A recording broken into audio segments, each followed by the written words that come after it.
Okay, we are live now. Good morning, our viewers. Welcome to the Council for Strategic Affairs. Today is Sunday, January 19th, 2025. And for this year, 2025, this is our first distinguished lecture.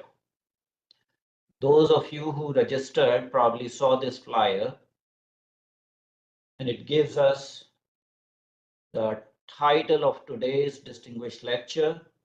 It is Canada-US conflict, geopolitical implications. Usually we start 10 a.m. Eastern Standard Time, but today we are starting 11:30 a.m. Eastern Standard Time. And our distinguished speaker today is Mr. Terry Miluski. He is going to be speaking on Canada-US conflict, geopolitical implications, and here you see the two maps of the two countries that are generally very friendly countries. Before we go on to the topic itself, a little bit of introduction of the Council for Strategic Affairs. The Council imparts education in the field of international relations. CSA fosters discussion, dialogue, and debate on geopolitical issues. We encourage strategic studies in general to raise the level of awareness. CSA encourages publication of articles on geopolitics. The Council condemns terrorism in all its forms worldwide. The CSA aims to contribute towards world peace and prosperity.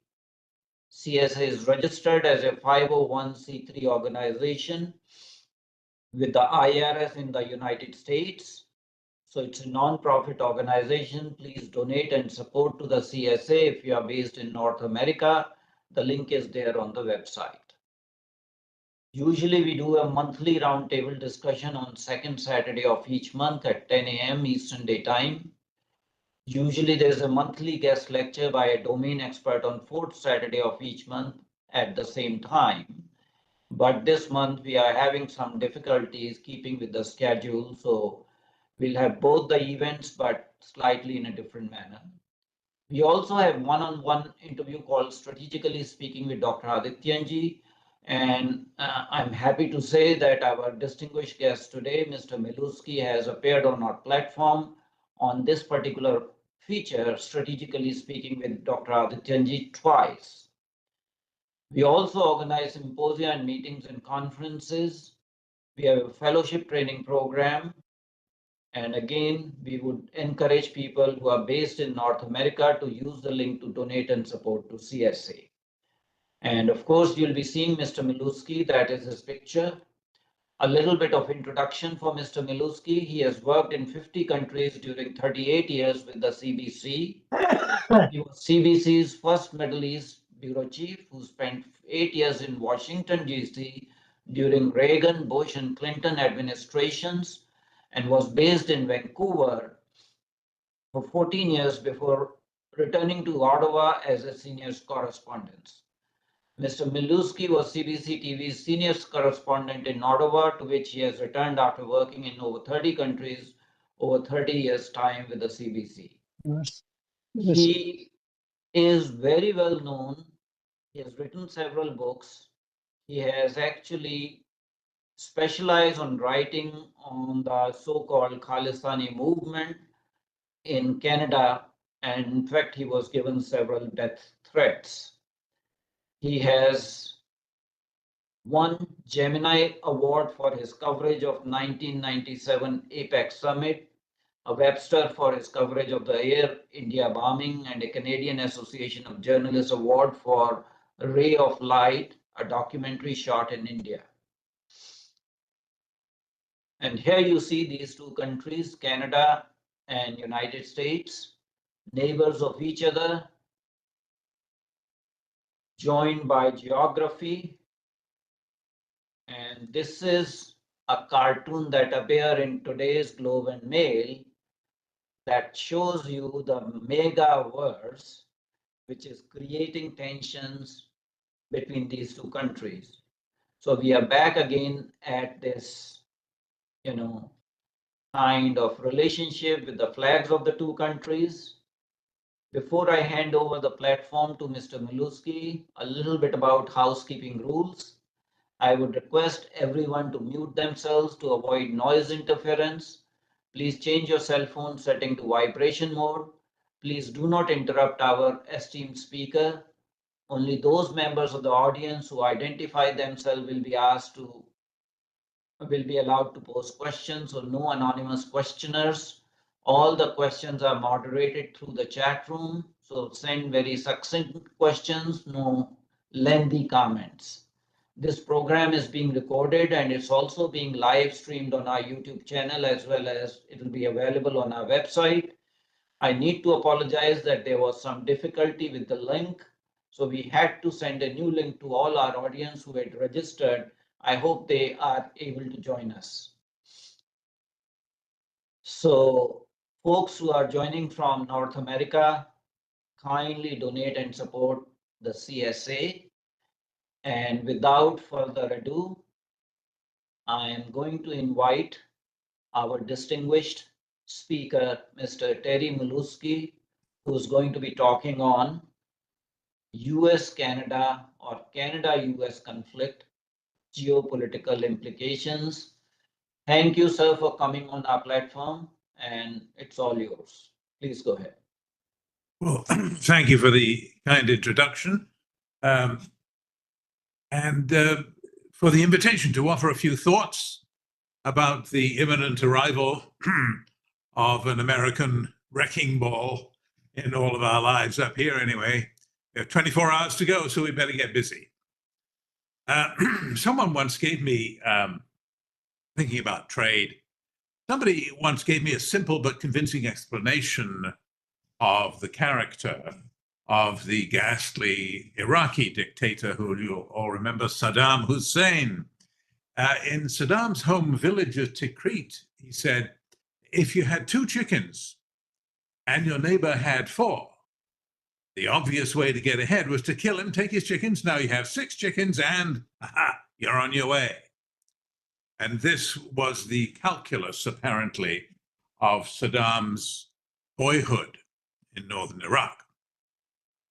At some point, though, humans, at least those not living in Tikrit, realized that there was another way to get what you needed, and it was called trade. Perhaps you had some, I don't know, good horses, and your neighbor had some nice boats. A trade, obviously, could give you a boat and an ally. Then you could perhaps invent money, and again, you're on your way. It is rare, though, in the modern world, for your neighbor to decide that trade is unfair just because he is willingly buying more stuff from you than you buy from him. Of course, he has 2 possible ways he could address this trade deficit. He could make better stuff for you to buy, or he could spend less on your stuff.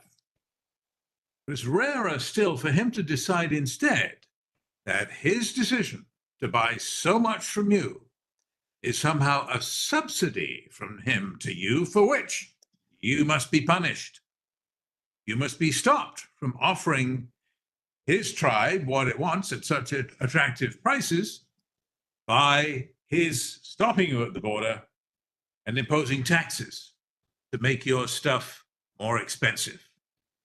So his people get fewer horses, you get fewer boats, and voila, everybody loses. As absurd as all of that is, this is where we are now, as Donald Trump advances again for his second coming at the White House. And as he once again tries the same Trumponomics that he tried in his first term. So my task, I guess, is to set out briefly what the wider implications of this rather nutty scheme might be, and how the looming trade war between Canada and the US fits into the global trade train wreck that Trump seems intent on creating. I'm a little nervous about embarking on any discussion, to be honest, about that involves US-Canada trade relations, because we must always be mindful, I think, of the famous headline in the New York Times. It was 1986. This headline was dubbed the most boring headline in history. And it appeared on a column by Flora Lewis, and it said, "Worthwhile Canadian Initiative," which you will agree is a pretty boring headline, whatever the topic, but especially boring when you recall that the topic was Canada's proposal for a free trade agreement with the United States. Not very exciting reading, but as you know, in the end, it did bear fruit. 2 years later, in '88, there was a free trade agreement. I know, I was based in Washington at the time. I covered the negotiations. And I was still there in 1994 when Mexico joined. It became NAFTA, which Donald Trump then called the worst trade agreement in the history of the universe ever. So in his first term, he had it renegotiated. Well, actually, it was just a few modest tweaks, really. And he renamed it the USMCA, and he now plans to violate it in spectacular fashion by imposing 25% tariffs on everything in the immense basket of Canadian exports that Americans buy. And while Trump is making these friendly overtures, he's also pledging to use economic force, that's a quote, to annex Canada as the 51st state. So instead of worthwhile Canadian initiative, this time we have an idiotic presidential initiative, which I hereby offer as a slightly less boring headline for my talk today. I use that harsh word idiotic, of course, because Canada is not going to be the 51st state, and the tariffs, if they are indeed imposed at whatever level, would hurt, not help, the US economy, as well as Canada and the other countries so targeted, notably China and Mexico. So I plan to suggest to you a couple of reasons for that, but I also will argue that it's doubly idiotic once you look closely, because the once and future president's instinct for breaking the rules is certainly not confined to the realm of trade. And he also threatens roll back, 80 years of progress since the war in establishing an international order based on agreed rules. He doesn't like rules. And that, as we are about to rediscover, is bad news for everybody. So first, I suggest we take a closer look at the trade picture, because time is short, and by this time tomorrow, we'll be gathering to watch the second coming of Trump as president, to be followed immediately, no doubt, by a blizzard of executive orders declaring war on Trump's myriad enemies, free traders, environmentalists, elitist liberals, liberal elitists, immigrants of the wrong kind, and suspicious characters such as the dastardly Danes. Look out for Denmark, a NATO ally, which Trump is now threatening. And look out for the Chinese and the Panamanians. Oh, look out. Mexicans, and definitely those predatory, greedy Canadians who Trump says produce nothing that Americans need. Here's his quote, I have it here: "We don't need their energy. We don't need their oil and gas. We don't need anything that they have," unquote. So it's apparently obvious to Mr. Trump that when Americans bought nearly $440 billion US in imports from Canada, and that's a 2023 figure, we don't have the numbers yet for 24. When the Americans blew well over $1 billion a day, in other words, every single day on Canadian products, they didn't need them. They don't need, for example, the 4.5 million barrels a day of Canadian oil, which they refine and resell at a handsome profit. That oil, by the way, is about a quarter of the total US oil consumption, but they don't need it, according to Mr. Trump. So I guess it won't matter when gas prices inevitably rise because of the Trump tariff tax, as it is now called, as of yesterday, by Melanie Joly, the Canadian foreign minister. One other problem. Trump also seems to imagine that if he puts these hefty 25% tariffs on imports from Canada, the price that Americans will have to pay for those goods will magically not go up. It won't go up. Perhaps because he thinks Canadians are so nice and so rich that we will gladly pay the tariffs ourselves so Americans don't have to. It's touching, really, that he thinks that. But it's interesting to note that many Americans don't. They don't believe a word of this nonsense. They know damn well that they're the ones who will pay for Trump's fantasy.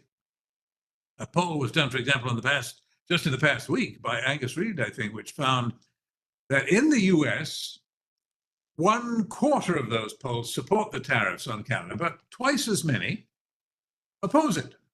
So by 2-1, Americans dislike this tariff plan. Although if you break out the Trump supporters from the sample, just the Trump supporters, as you'd expect, more than half of them support the tariffs. But, interesting thing, only until they find out that they might be paying for them. When asked a follow-up question if they'd still support the tariffs if gas prices do go up, according to experts, by 30 or 50, even 70 cents a gallon, then their support suddenly evaporates. Half of the Trump voters then change their minds and instead oppose the tariffs. So this isn't going to go well. We can see it already, and it hasn't even started yet. Americans are on the brink of a very expensive experiment in Trumponomics, and no two countries will feel the pain more than Canada and the US itself. And Canada's strategy is now perfectly clear. They tell us every day. Canada's strategy will be to ensure that American consumers will feel that pain as acutely as we can possibly make it. Melanie Joly, the minister, said yesterday also that if we need to retaliate, we will. And if Trump goes through with his tariffs, she says the Americans would be starting a trade war against us. And this would be the biggest trade war between Canada and the US in decades. Quote. Now, I would suggest to you that this, maybe it sounds like bluster. I don't think it's mere bluster. To see why, you zoom in a little closer still on what retaliation really means. You may see why Trump's plan could be even dumber than it already appears. Take the two main provinces of Ontario and Quebec. Start with Quebec, major producer of aluminum. Making aluminum, as you may know, takes tremendous amounts of electrical power. And it just happens that Quebec has hydroelectric power in abundance. Huge rivers, huge dams. That's what keeps the lights on in New York, for example. Quebec also provides 64%, so nearly 2/3, of the aluminum that is used by American industry. And the US simply doesn't have the capacity to produce anything like that much. It would take years to build that capacity. So, in the short term, they don't have an alternative. They're going to have to pay the tariffs, aren't they? If they want cars, which they do, and airplane parts, which they do, and beer cans, which they certainly do. Quebec, by the way, also sells aviation parts to the US military. Engines, landing gear, flight simulators for training pilots. Now, I'm no pilot, but I have flown in a lot of planes, and I have a suspicion that engines and landing gear, these are not frills. I don't think they're optional. And the Pentagon does buy engines and landing gear and flight simulators for training pilots, all from Quebec. And I again suspect that trained pilots are not just decorations. They're right up there with engines and landing gear, aren't they? They're very helpful if you want to fly and land in one piece. And the US just can't flip a switch and make these things in plants which don't exist. So the price they must pay will just have to go up by 25% or whatever amount the incoming president decrees tomorrow. Next, move to Ontario. Consider the auto industry, obvious candidate, which, as you may know, is so highly integrated across the border. Bits of the vehicle are added to other bits. Any given part breaks here, wheels over there. Then they go back and forth across the border several times as these bits are added to those bits, and you finally get the finished product. And that is why Gretchen Whitmer The governor of Michigan was at the Detroit Auto Show the past week. I think it was Wednesday. She said that using tariffs to punish Canada means damaging supply chains, slowing production lines, and cutting jobs on both sides of the border, unquote. Next, look at the opening salvo from Canada's former Deputy Prime Minister, Minister of Finance, Chrystia Freeland. Her campaign now to succeed Justin Trudeau. Freeland said President Trump intends to fill America's coffers with tariff revenues. We can do the same. If we are forced to retaliate, the $150 billion that Americans will have to pay to sell their goods to Canada is $150 billion we could use to help Canadians in this essential fight. And then she got specific and she added this. Maybe you saw this quote.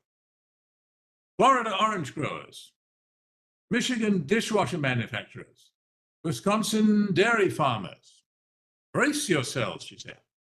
Because if pushed, our response will be the single largest trade blow the U.S. economy has ever endured.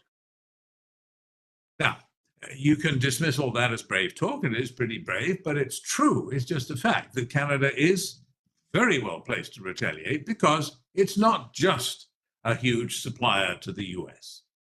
It's also the Americans' biggest customer. This is the busiest two-way street on this planet.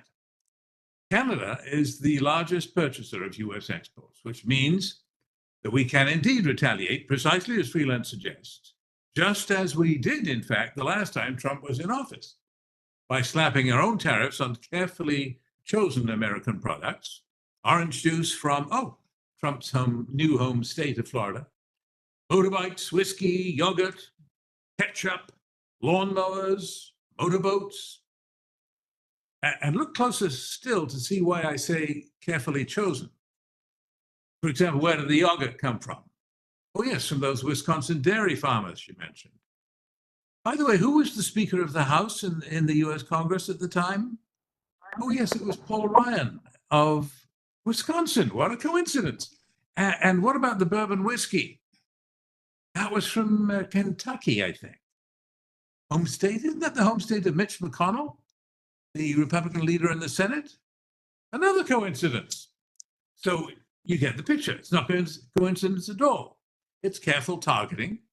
And it means that bashing his best customer didn't work out so well for President Trump in his first term. And here we are 8 years later. He doesn't seem to have learned anything. Maybe he's forgotten what happened last time. He remains determined so far to give the same nutty scheme another try. But Canada's still the Americans' number one customer, was then, is now, not just overall, but we're also the number one export destination for 36 of the 50 states. So yeah, we can spread retaliatory pain carefully, targeted far and wide, all over the United States. And Canadians too, by the way, they're so used to living next to a giant, we often forget that we buy more from the United States than the entire European Union does. What is that, 27 countries? We spend more than double what the gigantic Chinese economy spends in the US. I have the figures here. China buys about $150 billion a year in US exports. Canada buys $356 billion a year. So I'm not arguing that any of this is going to be painless just because Canada is such an important trade partner to the United States. I merely argue that Trump's stated policy has no winners. Everybody loses. Protectionism has been tried and it has failed. Now, I said at the outset that Trump's contempt for rules goes far beyond just trade. That was the point that was made in a widely noticed speech right after Trump, in his first term, pulled the United States out of the Paris Climate Accord. That speech was made in the Canadian Parliament in June of 2017 by the same Chrystia Freeland, who was then the foreign minister, and briefly stated it was kind of a thank you and goodbye to the old USA, the one that used to be a champion of democracy and liberty. Freeland in that speech acknowledged that having elected Trump the first time, the US just no longer seemed interested in global leadership. So she thanked the Americans nicely for 80 years of carrying that leadership burden and for helping to build a post-war order based on democracy, human rights, the rule of law, free trade, respect for international borders. Trying to build it anyway. Not succeeding, obviously, everywhere, but giving it a go. Freeland said that the generation that adopted these principles did so because they had personally seen the horrors of the war, which he said showed that the narrow pursuit of national self-interest, I'm quoting, the law of the jungle led to nothing but carnage, poverty. She said, again, I'm quoting, national borders must be inviolate, international trading relationships created not only prosperity, but also peace. And then she added this line, which was often quoted, the US withdrawal from leadership made clear, she said, quote, that the need for the rest of us to set our own clear and sovereign course. For Canada, that course must be renewal, indeed the strengthening of the post-war multilateral order. She didn't mention that she was essentially saying that Trump was throwing that post-war order out with the trash. And fast, by the way. He's not even sworn in. Again, he's already going after 2 NATO allies, Denmark and Canada. Another thing she did not say in that speech, because Trump wasn't then proposing to annex Canada, is that no, we wouldn't be charting any sovereign course, would we, if we were an American state? Because we wouldn't be sovereign at all, would we? But I expect that Trump will eventually go after some other shiny new target and forget about the 51st state nonsense. But the global danger in Trump's return to the White House remains. It's going to be America first. It's going to be the hell with global solutions to anything, and hell with all who fail to flatter or kowtow to him. He will inaugurate much more than a trade war, or several trade wars, in other words. He'll also create, I think, of a leadership vacuum, leaving the job of champion of freedom and democracy vacant. Great news, of course, for dictators and authoritarians everywhere, and obviously it will increase the risk of conflict as those powers are emboldened to grab what they can, knowing that the US president is very much in favor of, grabbing things. And we don't need to wait until tomorrow, I don't think, to see where this is going to take us. It's going towards the resurrection of the old idea, spheres of influence, where the dominant power locally gets to do as it pleases with the smaller ones in his neighborhood, because no matter how many he kills, his turf, outsiders shouldn't interfere. And we already know, I think, what Xi Jinping, Vladimir Putin will think about Trump's imperial tendencies. If he can extend the US sphere of influence by grabbing Greenland and the Panama Canal Zone, why can't Putin grab Ukraine? Why can't China grab Taiwan? I mean, the US would have no standing at all to even tut-tut about it. Trump has already bragged, has he not, that he will end the war in Ukraine instantly. His first day or first week now, whatever it is. And of course, he can end that war. Just abandon Ukraine and let Putin grab whatever he can. Problem solved. Or solved, that is, until Putin, having had his appetite thus whetted, moves on to his next conquest. What will be the rest of Ukraine, perhaps, or Moldova, Poland, who knows? A recent report by the Eurasia Group, I noticed, it's very pessimistic, said we are heading back to the law of the jungle, a world where the strongest do what they can while the weakest are condemned to suffer what they must.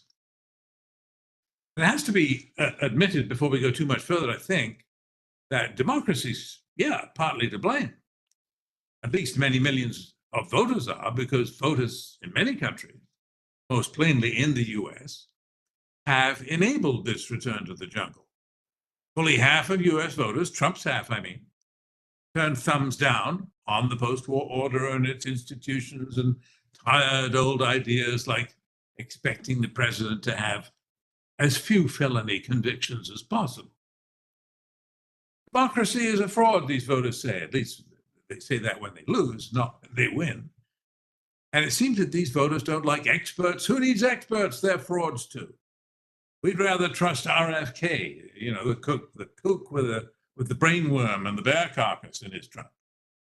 And the World Health Organization is a bunch of liars, and the United Nations is boring and useless. Well, on the last point, we have to admit they've got a point.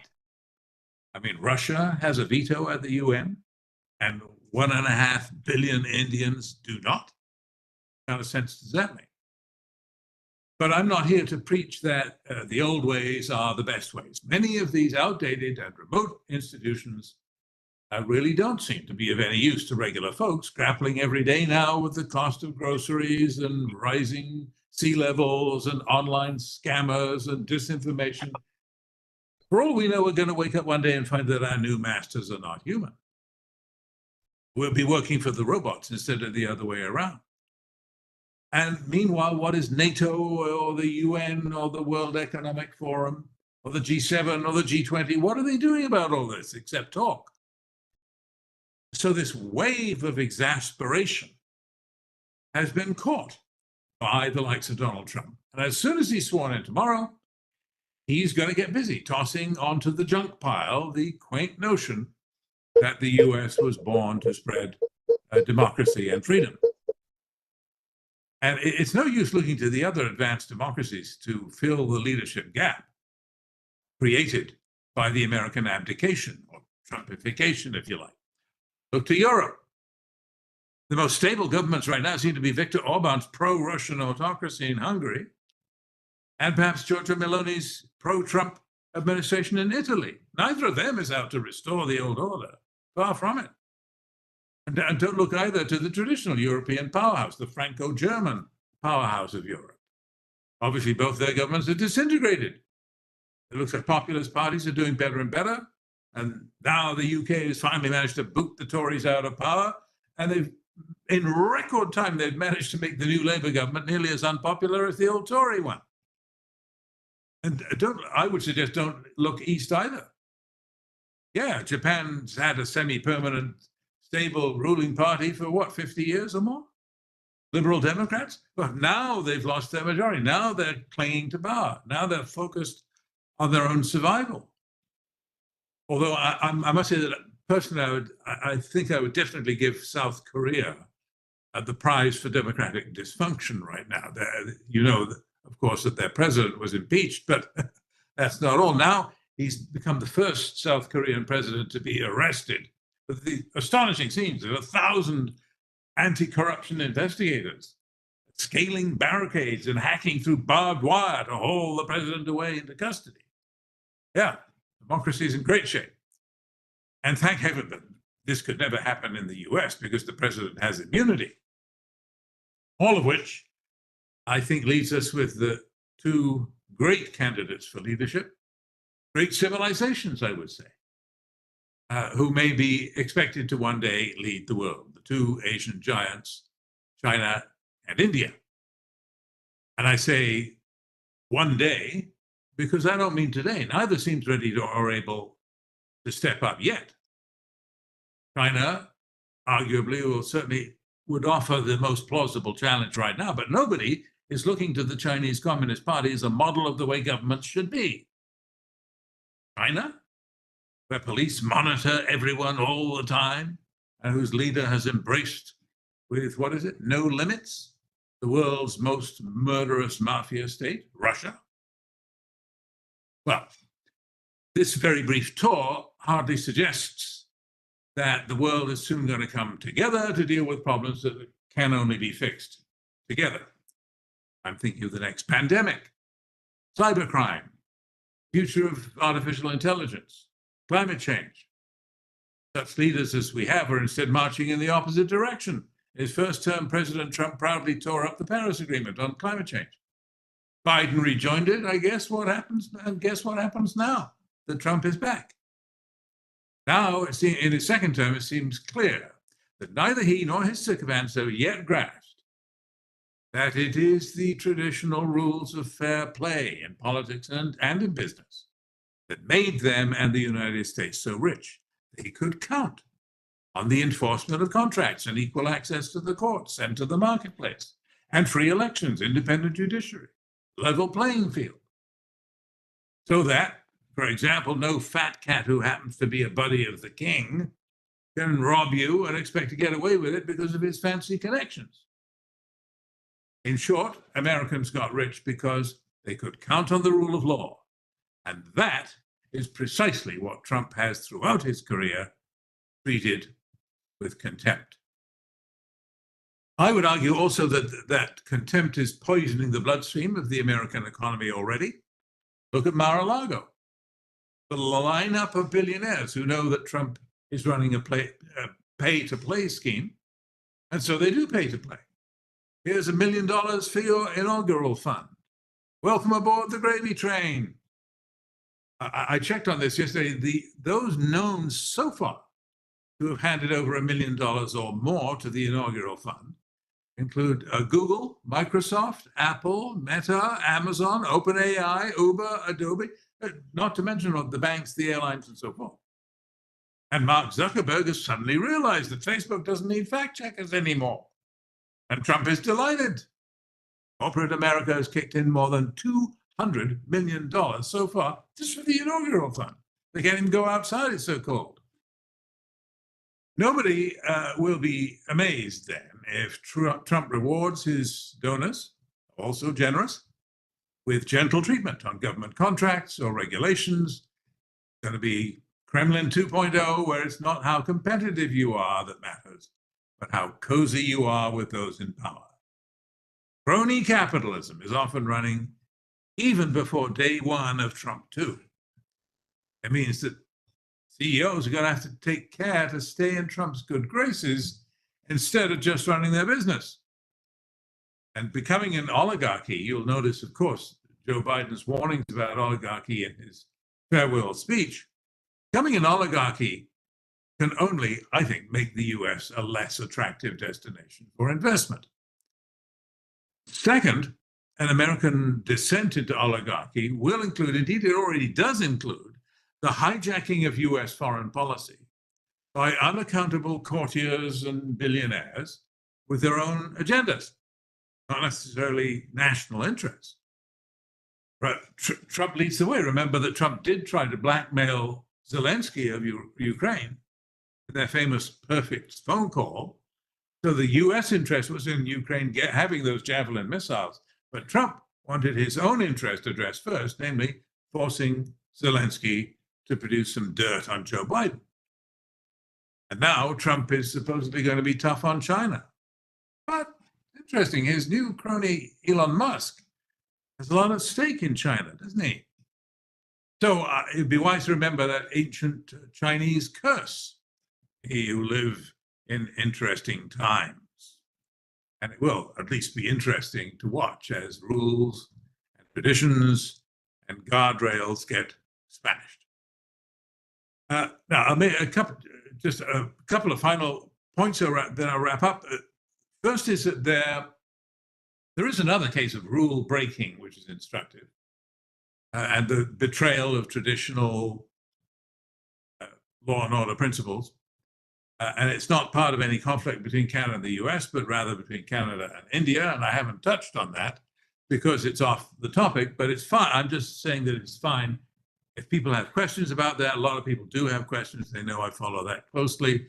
So I'm just saying that people are free to ask whatever questions they wish when we get to questions, as we soon will. And the final point I would make is simply to sum up as follows. I was asked basically to describe the geopolitical implications of Trump's looming battle with Canada over tariffs. And we've seen how it goes far beyond Canada. And the implications are, I think, that Trump is plain clueless about trade, about economics, about alliances, about the value of truth, obviously, and of honest government. He's wrecking the US relationship with a close ally and friend because he really does imagine that it's somehow unfair for the US to willingly buy somewhat more from Canada than Canada, a much smaller economy, buys from the US. It's nuts. He's learned nothing from the failure of the same policy when he tried it in his first term. And I looked it up just for fun, during those 4 years, just those 4 years, the Washington Post documented 30,573 certifiably false or misleading claims made by Trump. And of those, a goodly number, 2,524, were about his entirely fictional success as a trade negotiator. So he's not only going to screw it up, he's going to lie about it. Trump is dragging down American standing in the world. He's focused on his own grandiose self-image, and he's in no way capable of sustaining American leadership as the world's defender of democracy and freedom. Tried and true principles which made America great in the first place, I suggest, will not be available to make America great again. Because so long as he lives, Trump will violate those principles, ensuring that their remnants survive and regrow will be the task of his successor. So thank you for your patience in listening for so long, and I welcome any questions you may have. Thank you very much indeed, Terry, for your lecture. Let's start with some geopolitical issues. Historically, United States has been an expansionist and imperialistic power. A country that started with union of 13 states has 50 states, and not all of them acceded because of love. Between these grandiose suggestions, bullying threats, do you perceive any possibility of a hot war between US and Canada in near future? No, I don't. I think that it wouldn't have to be hot because it wouldn't be a contest. If there really were American tanks rolling up to the border and American planes flying overhead Canada, we'd be mad to put up a fight. It would be futile. Canada has willingly sheltered under the American umbrella, freeloading, if you like, on American protection for all of these years. And I venture to suggest that we might talk, we might plead, we might be outraged, we might have demonstrations, we might make a lot of noise, we might seek allies all over the world to help us. But I do not anticipate that if the Americans want to force the issue, that the Canadians will put up military resistance. It would be a waste of time. And I would emphasize that even Trump, as nutty as I have argued he is, he, when asked directly, would he rule out the use of force in the case of Canada specifically, he said he wasn't, he would say, his answer was economic force. So he has, by implication, ruled out military force. I do not see any hot war across the border. Now that leads me to the next question, and you just paraphrase what Mr. Trump said, but his utterance towards the Greenland are not the same. Right. Do you envisage there will be a military action to take over Greenland? Well, we are dealing with an expansionist imperialistic power. Well, I don't think it would involve that, because in that case, I don't think Greenland has a military that isn't actually already American. Remember, America does have a base there already by agreement with the Danes. So I don't think, beyond that, I'm not aware of Greenlanders having any kind of standing army at all. I mean, at least Canada has one. It may not be very powerful, but in the case of Greenland, I don't think there is any hot war on offer either, simply because it'd be a walkover if Trump really got down to it. I mean, he is offering to pay for it instead. If you were Denmark, what would you rather have? A devastating war in which you would be the inevitable loser, or a pile of American dollars? I believe that the idea was floated in 2019 by Mr. Trump to take over Greenland, purchase it, but Yes, he's not the first president. There have been presidents before also who had offered actually Denmark $100 million around 1948 to yes. take over Greenland, and it was declined. What changes now? Well, I think that number one, Denmark is unlikely to be interested in any negotiation, and the question will arise at an early stage. Okay, you want to talk about buying it? It's not for sale. What happens next? What's step three then? You cannot insist that somebody negotiate a price. You can perhaps, Trump will, as was his style in New York real estate business, to threaten and make a take it or leave it offer and force Denmark to face immiseration and poverty as all of its products get embargoed by the United States, as the United States then leans on its allies to also embargo Canadian products, Danish products. I'm hoping this argument won't apply to Canada. I don't think it's going to be different. There is a history. I mean, you're right. The Louisiana Purchase, I mean, vast territory. Alaska was also purchased, was it not? And Louisiana from the French. They should have asked more, come to think of it. But I do not see any scenario where there's actually going to be hostilities between the United States and Denmark, because it would, in essence, be even more absurd than actual hostilities between the United States and Canada. And the idea of a purchase, I think it'll be turned down. And remember, if it's Trump's idea, if he really wants it, he's going to have to up his price, perhaps.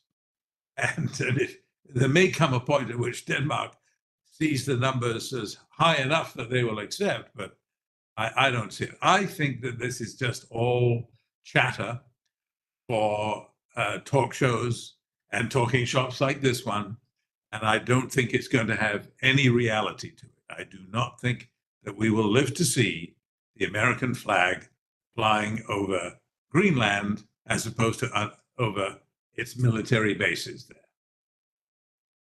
Now, coming back to history, there is history of United States trying to capture Canada by force. I mean, there have been wars in 1812 to 1814 between Canada and US, with the stated explicit objective of taking over Canada as part of United States. Yeah, well, we've always gone out on this. When they bring up that war, remember that make a distinction. It wasn't the Canadians; it was the British. Totally different. Totally different. You're right. The War of 1812 to 1814 was not a great success for the Americans, whose attack upon the British was repulsed. The British marched to Washington, did they not, and set fire to the White House in 1814, and indeed to the Capitol, as often forgotten. That Americans have forgotten this particular war. Canadians are always happy to remind them that the last people to burn the White House were the Canadians, but actually it was the British. So we just blame the British and say, so we're too nice. We wouldn't do that again. But yes, there is a history there, but this wouldn't apply in the modern age. modern age, there is not likely to be anything but loud yelling on television shows about the American appetite for making Canada the 51st state. I would bet money that it will never happen. Okay. I'm going to read one of the questions that has come through the chat room, and it's by Dr. Vineet Singh. And I'm going to read it. It has been hard to understand how much of Donald Trump's statements are mere rhetoric than a serious strategic plan. It appeared like a banter at first vis-a-vis Trudeau, but then he has been persistent and tweeting about Canada even at 3 a.m. Yes, it's a good point. It's easy to sit here and say, "Oh, forget it; it's never going to happen." But Trump could, in theory, make it happen. But I don't think he can in practice. Remember that he has been in power for 4 years before, and there was a lot that he was not able to accomplish. I mean, other than tinkering with the USMCA, what did he do about trade? What did he do? I mean, did he bring China to its knees? Did he build the wall? None of his signature rhetoric turned out to have any effect at all. I believe that he is quite serious about making Canada the 51st state. I think he would love to have it on his record that he was the president who expanded the American empire and the sphere of influence and all of that. But how?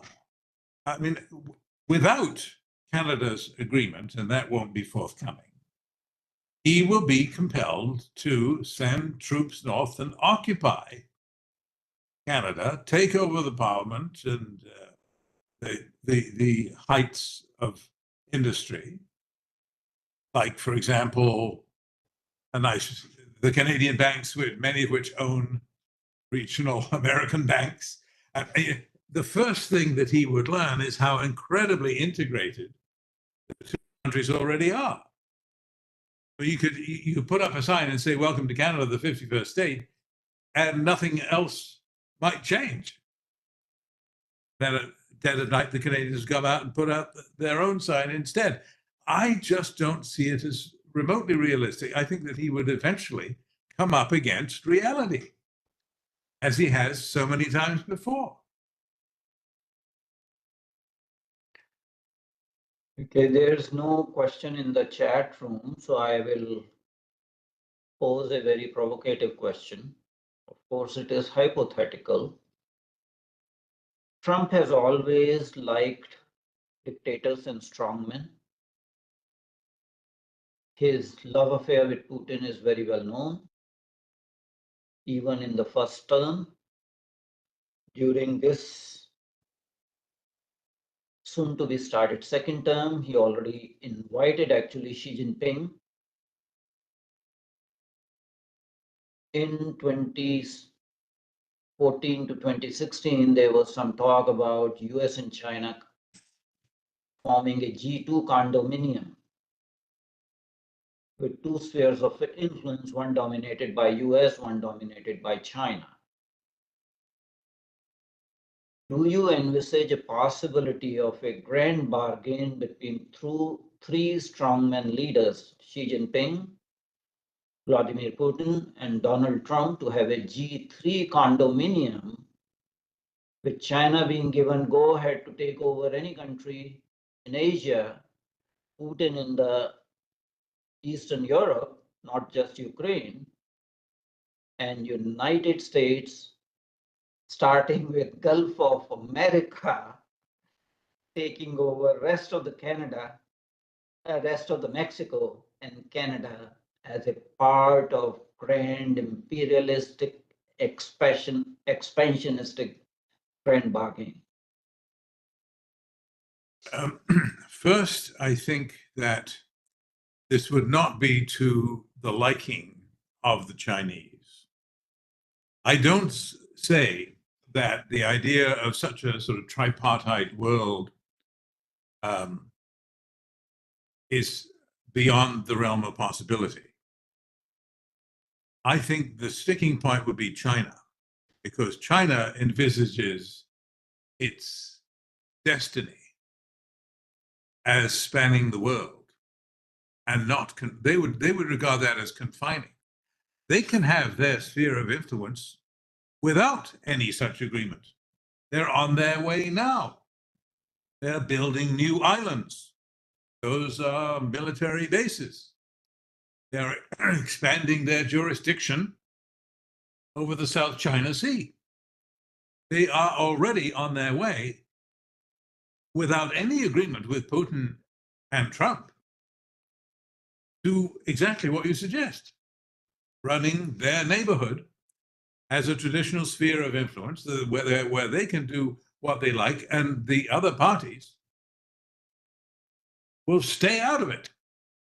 They're getting there now. Look at the strategic ambiguity that has Taiwan dangling by a thread.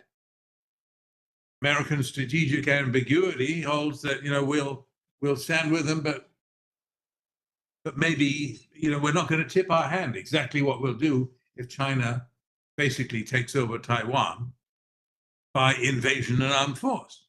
We're not going to say what we will do. That's the strategic ambiguity. But what does that mean in practice? It means that now that Trump's in power, the Chinese can calculate and might calculate that, well, they're not going to do anything. So away we go. Taiwan, here we go. Here we come.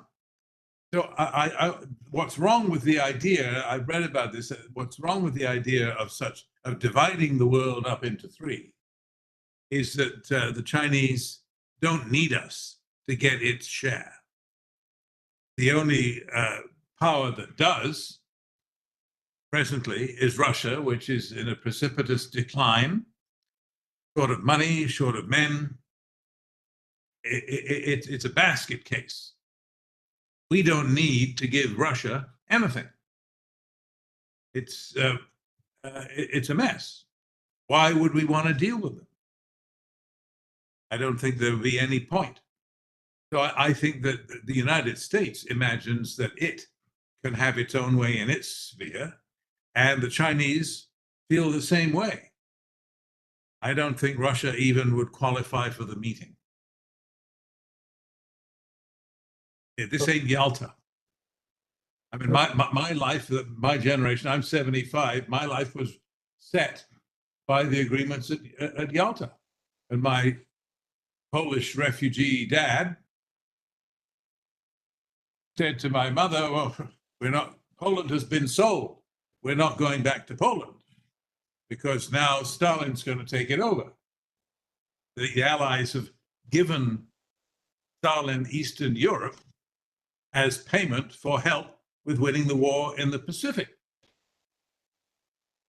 And so I've seen this happen. We all have before, this grand carve up by the great powers. But I don't think either the United States or China would see it necessary to give anything to the new Stalin. Terry, my next question is, Trump is here to stay for at least 4 years, if not more. He is already sending trial balloons of having a third term. During the campaign, he had said that this might be the last time you might be voting. And he has said that he will ask the Congress to look into the possibility of changing the laws so that he can have another term. Even 4 years is too long for this economic skirmishes between Canada and US to continue, because impact on both the economies would be fairly soon. Yes. In that scenario, if that kind of economic coercion continues for a period of 4 years, do you envisage Canada's continued participation in the Anglo-Saxon Espionage Alliance, aka the Five Eyes? I think that it would probably dissolve much before that. I don't think it would get even close to 4 years. I think it might not even survive the nomination and confirmation, if it's to be one, of Tulsi Gabbard as the Director of National Intelligence in the United States. She is known to have basically spread Syrian and Russian disinformation. She has absolutely no qualifications for the position. I don't think that the Four Eyes would trust the United States as a responsible intelligence partner with her as DNI. So I don't even ask about 4 years. I don't think it would last 5 minutes. I think the Five Eyes would become 4. And then you'd have to discuss some sort of attempt. How would the United States repair that damage? Because it's a very potent arrangement, the Five Eyes. And we may miss something, but our friend will catch it, and then we all have it. I mean, look at what the United States did in Ukraine. The United States predicted the Russian invasion of Ukraine so in such an accurate and such a timely way that they knew more than they had to convince the Ukrainians, no, you got to pay attention. They're massing the tanks here. We've seen them. We've got the satellite pictures. They're coming to get you. They knew more about it than the Ukrainians who lived there.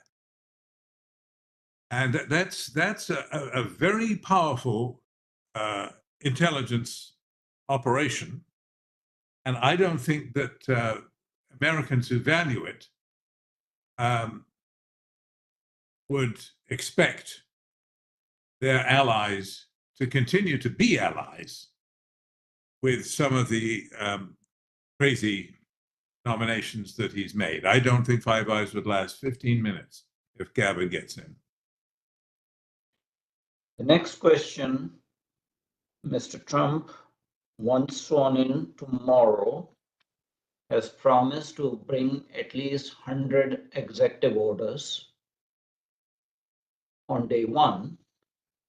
And one of those executive orders may be 25% tariff on Mexican and Canadian products. Yeah. In that scenario, does Canada have a strategy of selling its oil and energy to alternative customers? Have you zeroed on that? Yeah, it does in a way. There's a new pipeline going west. We could theoretically, the idea is to give Canada an option of shipping oil to Asia. The problem is that putting it in a pipeline to the United States is vastly cheaper and easier and more convenient. That's why we sell it at a discount. Sell it at a very substantial discount. So the price of West Texas crude is up here, and the Canadian price per barrel is much lower. And we sell it so cheaply because it's so easy. But if we had to ship it to the West Coast, take it out, put it on tankers, ship the tankers across to Shanghai or anywhere else, it gets much more expensive. So it's not a tempting option. It is a theoretical option. And we cannot say that circumstances might not arise where we would be advised, where we might be glad that we had that option. As expensive as it looks now, it might start to look cheap in the context of a worsening conflict over trade. But remember that there are plenty of Americans, many of them Trump supporters, who are making very good money refining the Canadian product. Another reason why we sell it cheap is because it's dirty. It's full of sand. It's tar sands oil and that. It's heavy. It takes a lot of refining. It's not sweet. And people, and that's what, it's far too expensive to build, for us, to build a whole set of new refineries to deal with that when the Americans already have those refineries. So let them deal with it, and they can make a profit on the refining, reselling our oil. So to me, there is indeed, yes, the answer to the question is yes, Canada can and already has considered what else it could do to market its oil, but it's not going to do that in a hurry. It's going to try to salvage what it has, and so will Americans who are making excellent money refining the oil already and would like to keep that business. So the counter argument is that you have a country by name Venezuela, Yes, which does not have light crude, which the crude that Venezuela has requires heavy refining. And if they can sell it to Asia and send it for refining to India and yet make profit, what is Canada's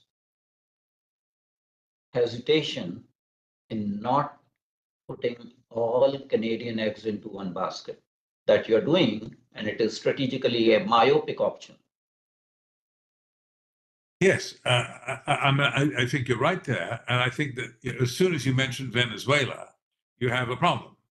I mean, the Canadians like to say to the Americans, "Oh, if you don't want our oil, what are you going to do? Buy it from Venezuela? Because you're going to look pretty stupid if you paint Maduro as the devil incarnate, and then you come begging him to sell you his dirty oil to keep your refineries running." And it seems to me not at all impossible that the Americans would do so if push comes to shove.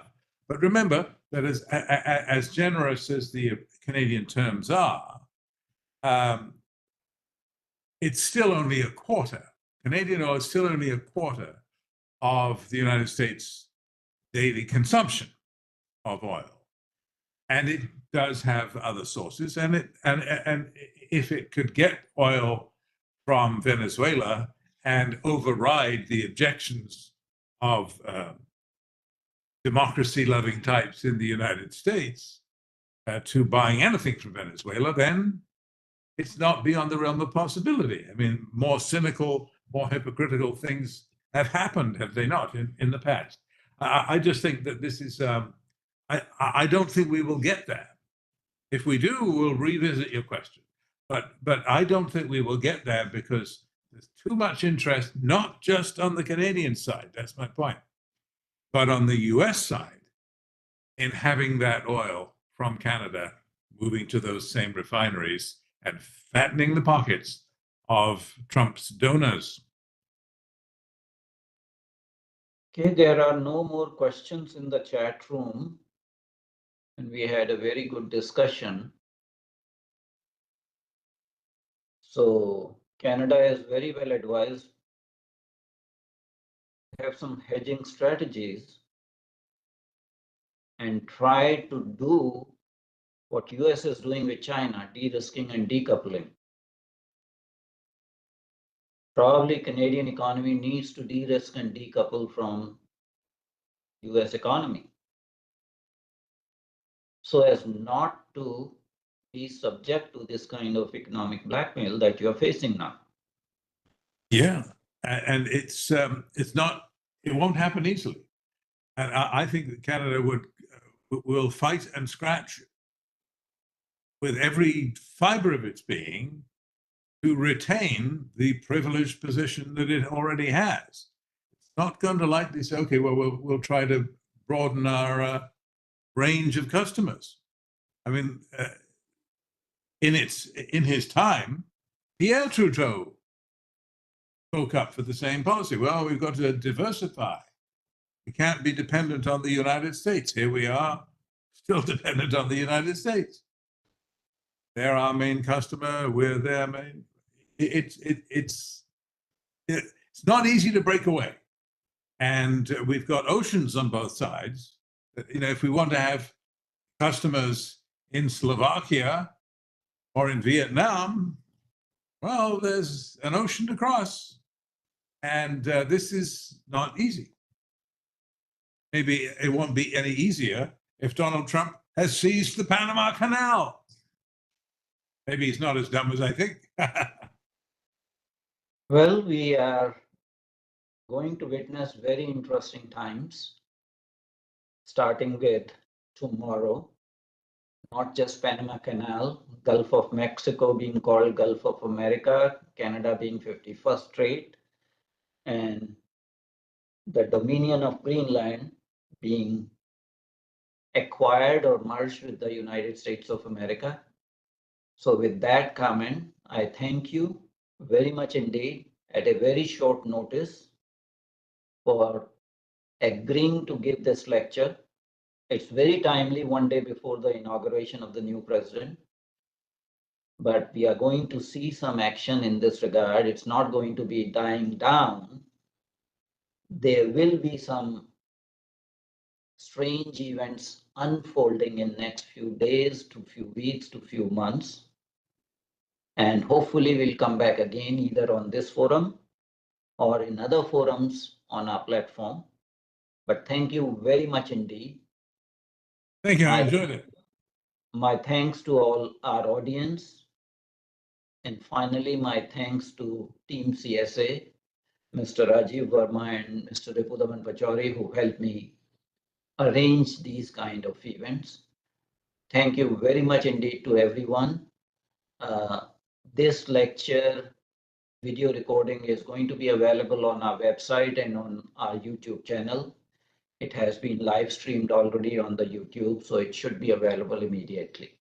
Thank you very much indeed, everyone. Thanks a lot. Thank you.